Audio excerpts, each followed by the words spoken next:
Hello, dear listeners, and welcome to another episode of our podcast. Today, we're going to dive into a topic that's close to my heart and hopefully will be of interest to you too.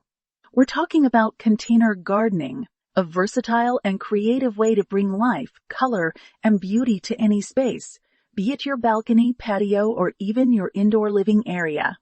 Let's start with the basics. What is container gardening? Simply put, it's the practice of growing plants, including various types of flowers, herbs, vegetables, and even small trees, in containers instead of planting them in the ground.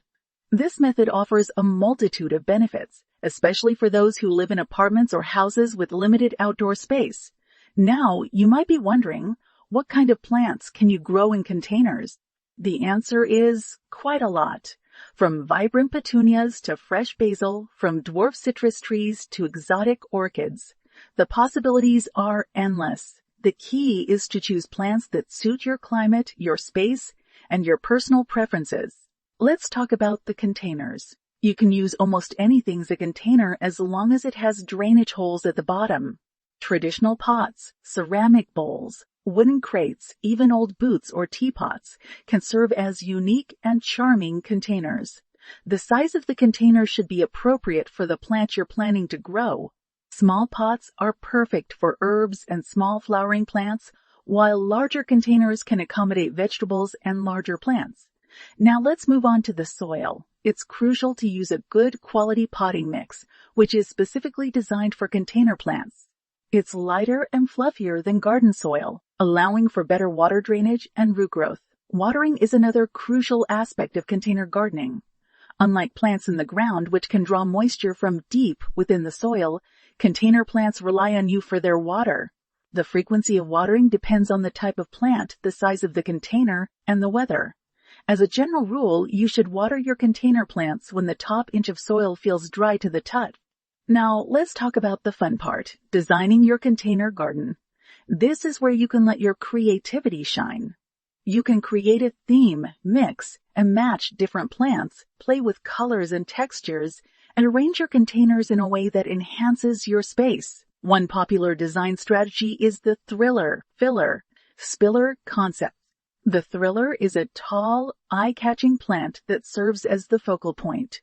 The filler is a medium-sized plant that fills the space around the thriller, and the spiller is a trailing plant that spills over the edge of the container, adding a sense of movement and drama. Another strategy is to create a color scheme. You can choose plants with flowers or foliage in complementary or contrasting colors. For example, you could pair purple petunias with yellow marigolds for a vibrant contrast, or blue lobelia with white sweet alyssum for a soothing monochromatic look. Don't forget about the containers themselves. You can choose containers in colors that complement or contrast with your plants, or you can paint and decorate your containers for a truly personalized touch. Finally, let's talk about maintenance. Container plants require regular feeding because they can't draw nutrients from the ground. Use a balanced, slow-release fertilizer according to the package instructions. Pruning and deadheading, removing spent flowers, will keep your plants looking their best and encourage more blooms. In conclusion, container gardening is a versatile, creative, and rewarding hobby that anyone can enjoy, regardless of their living situation. It allows you to bring a touch of nature into your home, grow your own food, and express your creativity. So why not give it a try?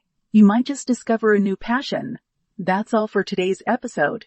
I hope you found this discussion on container gardening informative and inspiring. Remember, the only limit to what you can achieve with container gardening is your imagination. So go ahead, get your hands dirty, and create your own little oasis of greenery and blooms.